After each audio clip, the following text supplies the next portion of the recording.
Hello, everybody, and welcome to this month's edition of Cledara Connects. So this is our monthly webinar for our finance and FinOps community. If you're new here, I'm Katie from the customer success team here at Cledara, and today we're going to be talking about SaaS operations, how to manage your software, which for many of us on the call, I'm sure is going to be 50, probably closer to 100 applications, right? And growing, especially with the explosion of AI, which don't worry, we will touch on today as well. And we're going to be sharing with you today how we here at Cledara use Cledara to manage our own software. So I have a fantastic guest here with me today. It is Nikesh Ashar. He's our brilliant head of IT, and he's going to be sharing his experience, insights, and best practices with us today. So I think, Nikesh, you joined us at Cledara just over 4 years ago, but you've always been in tech, you've always been in startup across IT and ops. Thank you for being here. How are you today? Hello, all good? Fantastic. And also, I am joined as always by Huli, our wonderful customer success manager. How are you, Huli? Doing fabulous. How are you? I'm very well, thank you. Very well. I'm really looking forward to getting into this conversation. And before I hand it over and really dive into it, we're going to be doing this in two parts. There's going to be a conversation with Nikesh about what SaaS operations is, kind of things that he's seen in his career and his experience. And then we're going to dive into a demo. We're going to bring up Cledara. We're going to show you exactly that how Nikesh kind of manages software in Cledara. We've got time for Q&A at the end. Please submit your questions already as they come to you during the chat. There's the box in Zoom, I think, down the bottom, so please leave them there. Last bit of housekeeping from me. The session is being recorded and we will make it available. And I think that's everything. Let's dive into it. Well, thank you, Katie. And thank you, Nikesh, of course, for joining us on this interesting topic. First, I would like to start with the basics. What is SaaS operations and what do you think it's so important?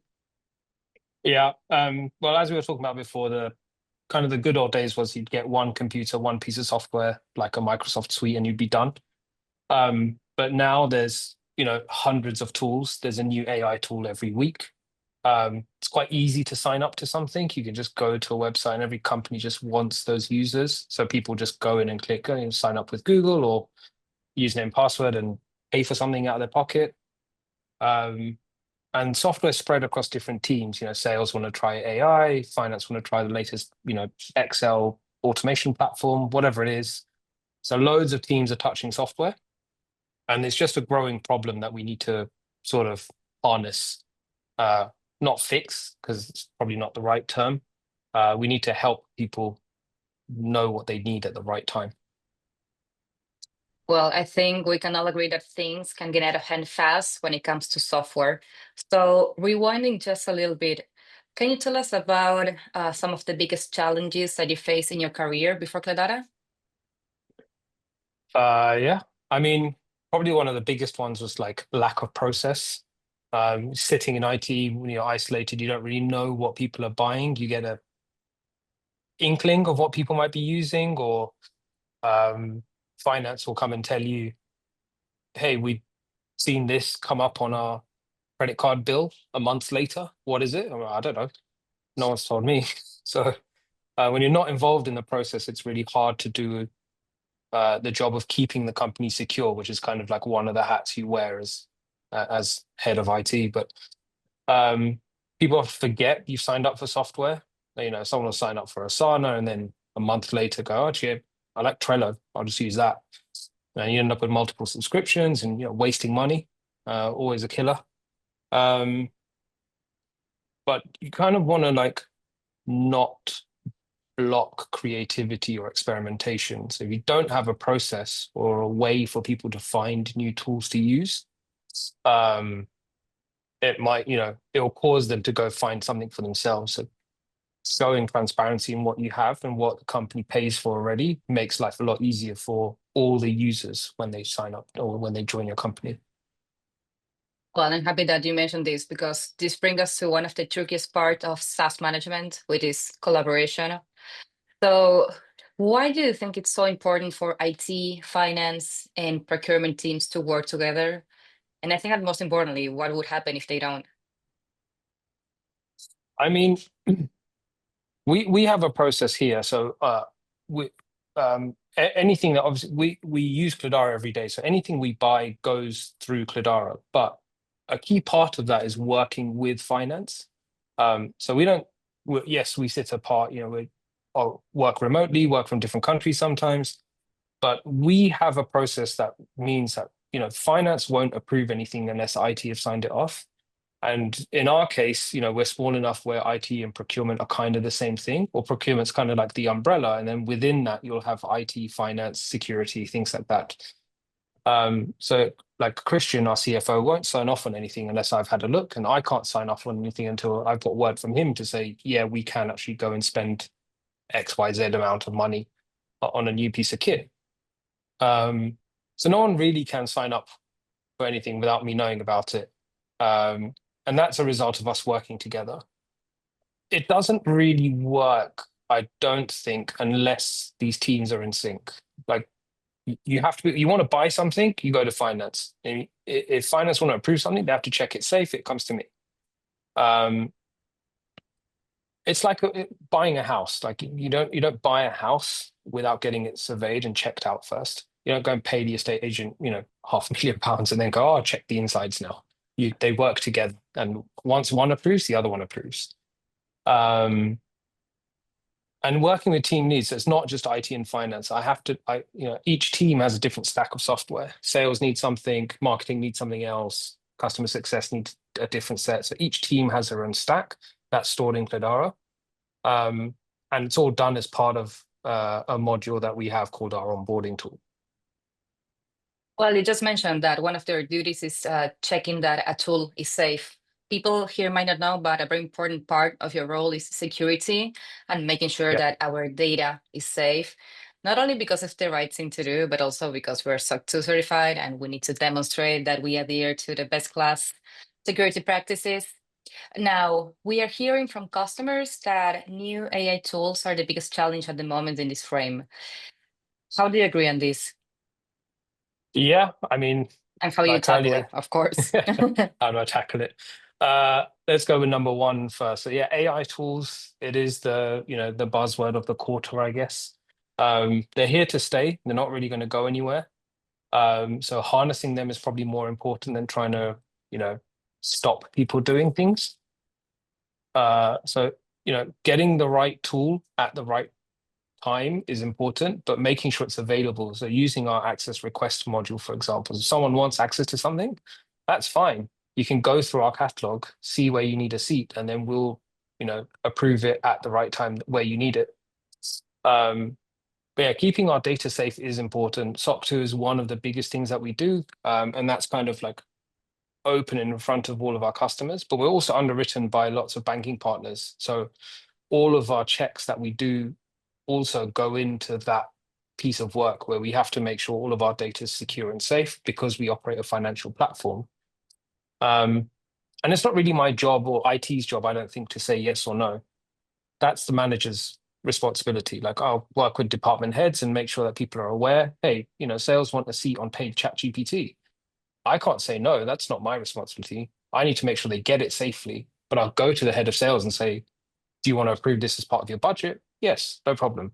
Get that audited. It's all logged in Cledara. And I make sure I get them the seat and show them how to use it and make sure they access the right instances. So here in Cledara, like we all know, you're the person to go, or we know that you're the person who is in charge of software security. I think that the most important part here is understanding how you have created this culture in which everyone knows about software security in the company and who to ask things to. Yeah, it does help. We're building the product that does this, but part of it was installing the right culture when I first joined. And things like when you hire someone new, your people or onboarding team, and we do this very well with Sive and Simon. They should know from day one, like who in the business looks after software and how do you go about putting in things. Nearly everyone that's joined has always asked, do we use a tool for this? What's our tool for that? And they'll have their normal stack and they'll be like, oh, I want to take notes somewhere. And they might fire up, someone want to buy Bear or someone will want to buy Miro or something. I'm like, we have Google Workspace, we can use that. You have Apple Notes, there's different things. We have solutions. We just need them to know where to ask the question. So we can do that in Slack, do that in person, they come up to my desk, whatever it is. But you have to set the standards going, right, someone's there to help you with this, go to them and make sure that, they can help you. We have custom application views. So when people join, they get attached to all of their team stack. We can see what they have seats on, what they don't have seats on. We can see what they're using. So, if they're not using something, we can actually switch it off for them. But then they can just request it when they need it again. That saves us quite a lot on like monthly billing seats and things like that. And kind of like part of my job is make sure no tools are underutilized. And if I do see something that's not being used, I can go off and have a conversation with someone, and just make sure, hey, are you using this Typeform account that's been, not logged into for the past 75 days or whatever? Actually, we're not. So I'll switch it off for now. And when you need it again, we can look at reactivating your seat. Or we can say that part of your job description is having conversations with people, right? Yeah. It's a lot of talking. I can imagine. I know about that. So before the meeting today, we were talking about the importance of visibility. So once visibility improves, you start to uncover a lot. What do you do once you've identified an unused tool or found shadow IT? Yeah. So I mean, it's back to conversations. We have our Engage tool that's kind of like a browser extension that goes out, and that kind of pulls up everything that people are logging into. Only SaaS applications. I should add a caveat there that it's only the SaaS applications that are in our database. And the tools that are being used, that's fine. It logs against that. But there's always going to be people experimenting and trialing things, which is fine. And we have policies in place. We have training in place that helps people recognize that they should check before they actually think about buying something seriously. And we follow that. But we can't just pull the plug on, we can't just stop them in a way that hinders their creativity or hinders what they're trying to do. I need to figure out what they want and help them solve that problem. And part of my job is trying to figure out, is there a better way to do this? So if someone signs up for Miro, I can say, hey, we've got something that does this already. What is it that you're trying to achieve? And they might not know that Confluence has whiteboard solutions in it. And I'll show them how to do something. And then I'll build something, like a document for future people who want to sign up to something else, and they'll just point them in the right direction. It's all about containing data sprawl. So we just don't want to make sure our data is everywhere across the internet. I'm not sure most companies don't want to do that. And if you had to give an advice for companies trying to bring more structure without becoming too rigid or slow, what would it be? Probably the most important one is to get buy-in from leadership. And we're lucky we have Christina and Brad looking after us, and backed up with Christian from finance, and making like they set what we have to do, and they foster that environment for us. Any new processes, I make sure I communicate those as openly as possible. Fun messages, coming into your Slack inboxes from me at 9:30 in the morning. And I trust most people do, will read them and follow the instructions and do things the right way. And the example is just our request access. So people know, like people can come to me and go, oh, can I have a seat on Google Gemini? Or can I have paid ChatGPT? I'm like, yeah, fine, just put in an access request. And now most people just go there and put it in. I get pinged in my email going, Katie wants access to Zoom Pro. Okay, no problem. I'll get it done. Mm-hmm. It's a lot easier. Oh, sorry. Yeah, I was gonna say it's a lot easier than having loads of Jira tickets open and not knowing what the context is. Well, context is everything, right? And this one can be a little bit sensitive, so I don't mean to trigger any trauma, but what can you say is the worst nightmare for the head of IT? Oh, many. Waking up and seeing people have signed up for 6 different AI tools one morning, that's never the best thing. But, we pick that up quite quickly with Engage. I can log in most mornings and see what people have done, or what people have signed up for, how often they're accessing something. It makes it quite easy for me. And then data all over the place. Like, it's fine to use something, but if it's going to touch our data, then we make sure we're in control of where it sits and how it works. Good luck with that. Yeah, thanks. Promise I won't remind you about this again. Okay. Nikesh, thank you very much for sharing your time with us. I'm more than positive that our audience here learned a lot about your knowledge and experience. And if it's okay with you, I would like if you can join us for the next part, which is a demo of this famous IT management module along with Katie. So, Cool. Katie, all yours. Yeah, thanks, Nikesh. And yeah, just for everyone on the call, we all know Nikesh is the person to go to, and he'll ping us on a new tool we might have signed up for. And just to reiterate, you have created that culture where we all know it's fine, we know what to do, happy to have a chat with you. And yeah. So what I want to do now is I'm going to share out my screen, and I want to walk you through with Nikesh to kind of go through exactly kind of how he uses Cledara to achieve those things that we've been talking about. Just give me a moment. I'm going to bring up the right one. And there we go. Cool. Let's kind of take it from the beginning then. And we talked about getting access to software. So maybe we could start off with how people go about requesting access to new tools, like kind of the procurement flow. So that kind of falls under the IT umbrella.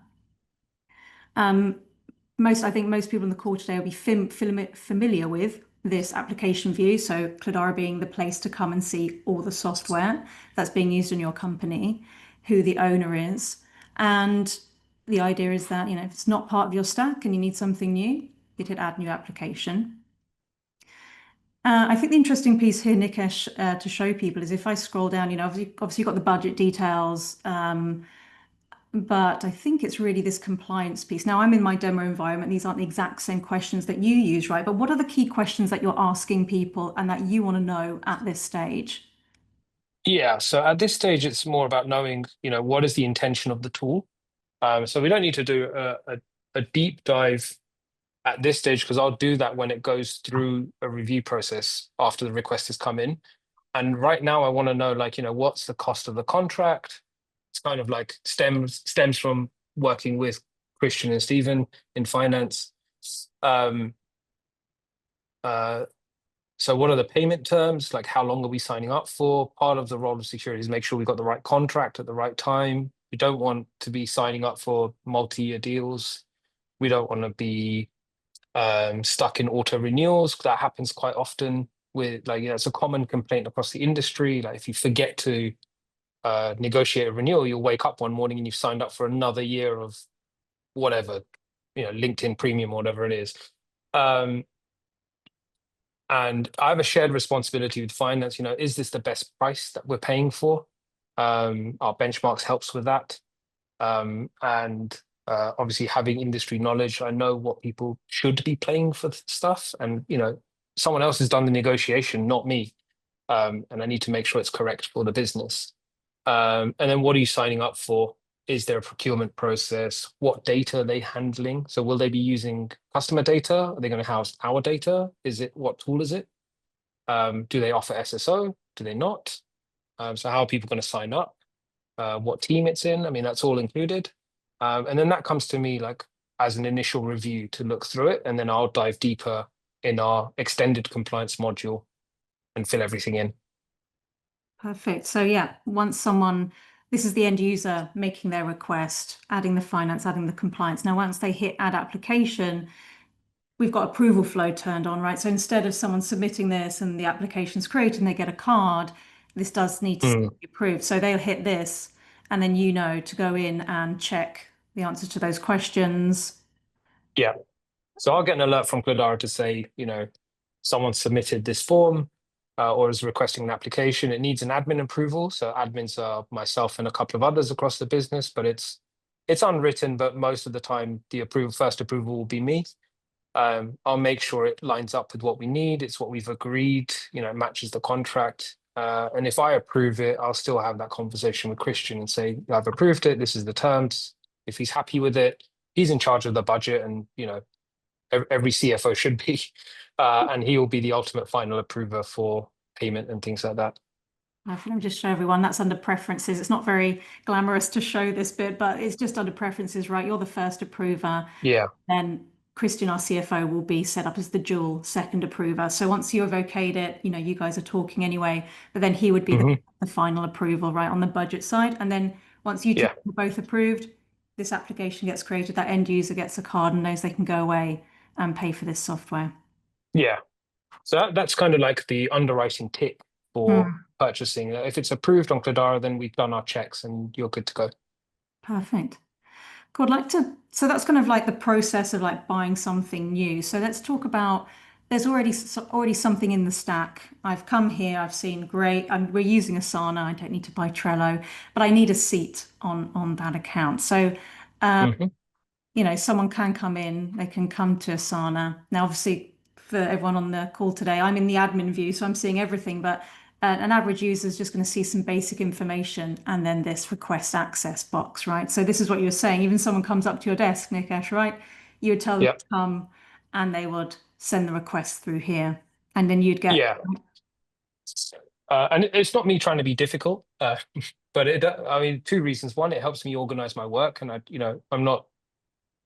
often am torn from one thing to another, but the main thing is set some order in place.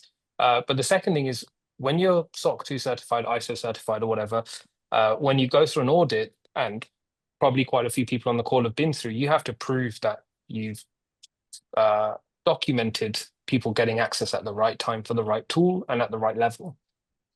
So when we get this, it's recorded in Cledara. And then when someone asks, or an auditor asks, hey, why did you give 4 people access to Asana on this day? Can you prove that you did it? I can take an export from Cledara and say, yep, here you go. Here's the PDF, and just upload it to our GRC platform. Perfect. I'll just show everyone what that looks like. So the flow would be, someone hits that request access. Now over in my tasks, whoever the owner is, and we can split the responsibilities, right? The application owner could be the go-to person for budget, but you can have an access owner. We can go into that in a bit of detail. But yeah, Nikesh might see this here on his list of, things to do, essentially. View the request, knows to log into that tool, add Sive, come back here, that's been approved. So that's more about the task. Yeah. And then over in onboarding is where you as the admin are getting really that overview and what you mentioned about that audit trail. So if we pick on Sive here, his or her access requests, and there's that export history. Is that the piece you were mentioning before, Nikesh? Yeah, that's the key part, is that I can export the entire history of the user and then upload it to, we use Vanta, for example, for our trust and SOC 2 certification. And the auditors for the last 3 years have been perfectly happy with that.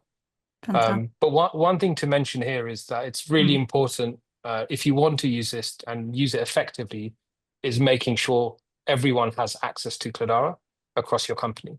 Like if we had people that didn't have access to Cledara, they would have no idea about all the software that we have, because nothing sits outside of this. You can't go to a spreadsheet and look at the tools that we have.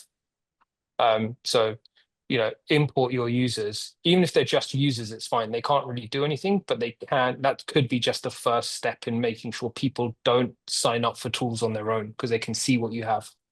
Yeah. And it goes back to what you were saying before, just reiterating the process over and over, because everyone will be tracking you, and you can just go, right, head to Cledara, request it. It's fine, just request it there. And there's a workflow and there's a log for it.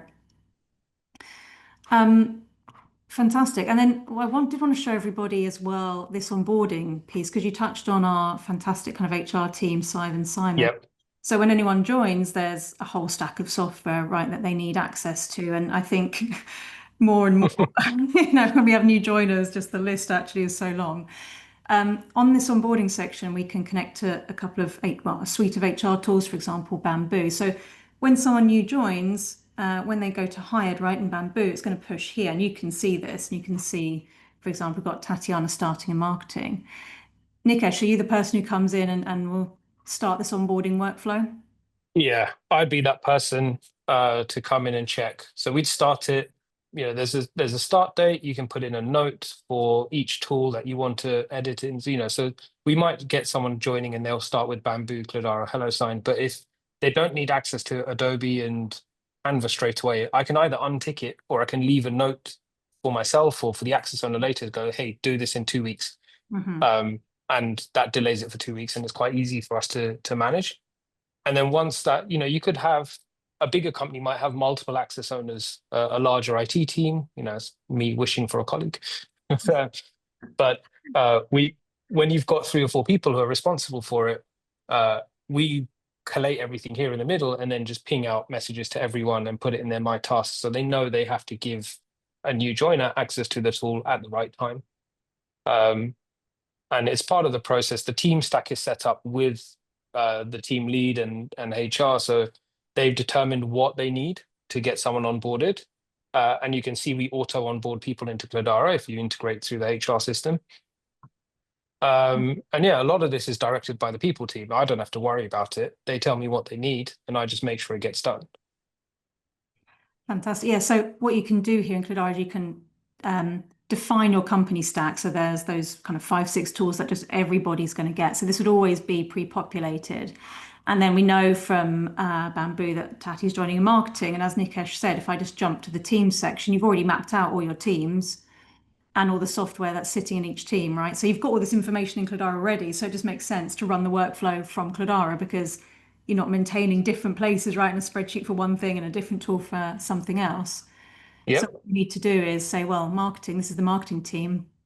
As you said, Nikesh, you can uncheck, you can cherry pick from the stack. When you hit submit, it will launch all those access requests that we spoke about earlier. Yeah. And the same from offboarding, right? It's probably even more crucial, right? Someone leaving, they've been signing up for tools since they joined, they've been logging in for tools since they joined. So yeah. So offboarding gives you a bit more. It gives us all their active applications that we've added them to, but it also gives us their engage usage as well that they've been floating around or logging into or testing out or whatever it may be. And then we can go ahead and switch off those accounts where we need to and block their access. Essentially, it all leads back to their email address. So we're generally safe as soon as someone leaves, but then the tidy up happens afterwards. Yeah, and this is pulling from, so this user, for example, we know, well, they were in the product team, so we know the product team stack, we know the company team stack. We know those individual access requests that they were making during their time there. But as you mentioned, engage, and we'll come to that next, I promise. This is looking at the software usage. So you get a really complete offboarding flow. And again, when you submit, it's the same thing. Everyone's getting, all those access owners are getting a task. It's just grouped under removal request. And again, if I go back to onboarding, you've then got your overview here, right, Nikesh? You can just see that everybody's doing the things they said they're going to do. And and I can always ping Brad to remind him to get people off the right tools that he has access to. Remind, reassign if he's on holiday, or override. Yeah. Fantastic. Well, let's segue into engage then. I'm conscious of time, but we've got so much to cover, I realized. So let's look at engage. We mentioned engage picking up usage of tools in that offboarding flow. So maybe let's take a step back, and I think everyone on the call, just a quick overview. Engage is an extension. It's available on Chrome, Firefox, Safari, anything Chromium based, right? You install the extension in your company. People log into the extension if they're not using Google Workspace. And essentially what we're doing is we're looking at the URL and we're comparing that to our database. Is somebody accessing software, yes or no? And then of course, then we know who the user is and the date and time, and we're going to use that information to give you this wonderful picture of who's using what. Maybe let's talk about how you might use this particular view then, Nikesh. So this is telling us all our providers, all the applications that are into Cledara and the active users. Yeah, so I check this quite regularly. And I'd pick the ones that have low usage, for example.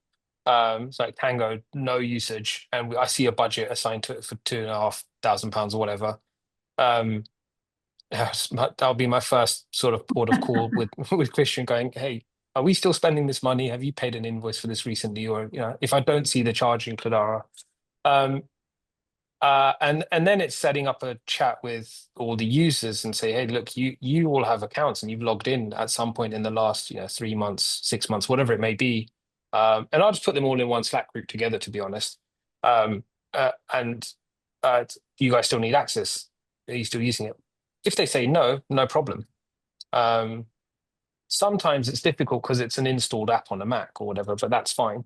But most of the time, if they're not using it, it's fine for me to then go and switch it off. Make sure, we have a sunset process for software that we're going to write off and close down. And that, that's £2,000 saved that we can maybe use at Christmas. Yeah, Christmas party. Yeah. That's at the application level. And Yeah. actually, I jumped the gun and went straight into the provider's view, but actually, I think you've got an IT view under applications, right? Which instead that means that you can actually be monitoring the tools from this new application overview. For example, I've created your IT view here. Yeah. So this would probably be more your go-to place, right? Where you're coming in and looking and then sorting by, okay, Yeah, this is kind of my default view when I log in to do anything in Cledara would be here, and I can get an oversight quickly of who's using what, whether certifications are up to date, whether the compliance work is done. And remember, compliance work can also be delegated to others. So we have a delegate feature that works inside of compliance, and you can hand that off to a different team if you need to, or a different person that wants to fill in all the information. And it kind of like a little project board, and I can see, for the tools that are important, you can filter by whatever tag. My critical tool list is quite, a bit smaller because there's the stuff that, keeps us running. How much we're spending, the certifications, how many seats we have, who's active, who's not active. And then I can dig into that and save us some money. Sounds good. More for that Christmas party. You set up that view by literally logging in and coming to edit columns and choosing the ones you'd like to pull in. It's as simple as that, and you save the view. So every time you log in, you can always go back to your default view, which was more finance overview, right? But we can this IT view. And then I think we've got to touch on, you mentioned your nightmare. Sorry, I am bringing that up again about people coming in and people have signed up for tools, but how do you know that they've signed up for those tools? So yeah, first port of call, informal SaaS. So every morning I'll come in, have a look here. And then the latest one is at the top. And I can see Martin, one of our engineers, has decided to start using Grafana 29 times over the last 30 days. So he's quite an active user. And I mean, at that, well before this, I'd be having a chat with him and saying, hey, what are we using this for? We should sign up. I promote signing up for something to keep us safe versus blocking things to not have access, especially if we need it. And, if it's not part of our stack, what's going on there? But it's important to say here as well, what you see is the only data we get. So the rule matching is done in the user's browser. So if Martin logged into Facebook, for example, I wouldn't really see it. But he logs into Grafana, and that rule matches a SAS that we have in our database, which is built into the Engage extension. And we get the date and the timestamp, essentially, and his user ID for when he logs in, and we display it here. And then based on what happens, I can leave a comment, I can action something, I can turn it straight into an application from that drop down you see on the right-hand side. Or I can just say, we were testing something, we don't need it anymore, and I can dismiss it from view. Fantastic. And then I'd be remiss if I didn't quickly cover compliance, the compliance section. You mentioned, SOC 2. We've got the logs for the access requests is helping, but we do also have this whole compliance module, right? So this is the overview of each tool and the compliance status. How are you using this? How do you kind of regularly go in and fill this out? Are you the one majority filling this in? Are you delegating? A lot of the information will come in at the time of purchase. So you'll see, the contract start date, finish date, how much we're spending, contract upload, all that sort of stuff. But the handy thing with this is we can actually go into questions and just edit all of them and only ask the questions we actually need. So there's a default set there, which we've had since the start. And then we can go into any of the sections at the top and, make our own questions, make it relevant to what I need and what we need to prove to auditors. critical tools should have an exit plan. So we have a section for that. Mhm. And then in settings, we can determine whichever ones we want to ask at the point of purchase. Yeah. So I'll show really quickly in an application. So each application will have its compliance, those forms that you just saw, the business case, details of product and service risk assessment, the standard pieces of information you need to fill out, and the due diligence that you'll need to demonstrate in an audit. And there is that fifth, the exit plan, which does show on those critical tools. So each one will have its own section. As you mentioned, Nikesh, it is possible to delegate if you needed someone external. They actually don't even need to be using Cledara. So we do have some customers who might delegate this to a supplier to fill in. And then, as you mentioned, you build out all your questions here. You can use ours. We've used standard forms, but you can disable them all, create them from scratch, and then decide which ones you pull into that application flow, which brings us right back to the beginning and that procurement flow. Yeah, and it's quite easy. Makes my life a lot easier. Wow. Fantastic. I know we've massively run over time. I hope everyone's still with us. Huli, are there any questions that we can address while we've still got Nikesh here? Yeah, actually we do. We have a couple of them. I think we'll address Marta's question. She says, for teams just getting started with SaaS operations, what's one quick win they could implement this month? Before Nikesh, I'll drop you the mic. I will launch a poll if that's okay with you. Basically, if you like what you see and you want to try our IT module for free, feel free to answer this poll, and a member of the success team will get back to you. All yours, Nikesh. Yeah, cool. So if you're a Cledara customer and you want to get started with SaaS Ops, the quickest thing you could do is, well, two things. I'm going to cheat. The first thing is get your entire SaaS stack onto Cledara. If you haven't done so already, use our import feature. Speak to your customer success rep. Get your SaaS stack uploaded. But the second most important thing, I think we touched on it briefly, was get all your users onto Cledara. And then they know that will just like kind of put a fence around everything. And then whatever happens inside of there, you decide. But if everyone's not in one platform, they're just going to be using something else. Well, that seems like a good place to end it today. Thank you all for joining us. And as Katie mentioned, we're here for you. So if you have any questions, please contact us at success@cledara.com and I'll be happy to assist you. We haven't answered a couple of questions, so we'll make sure to get back to you. And yeah, thanks again to everyone. Thank you so much. Thanks, Nikesh. That was fantastic. Thank you. Thanks, everybody. See you next time. See you next Bye. time.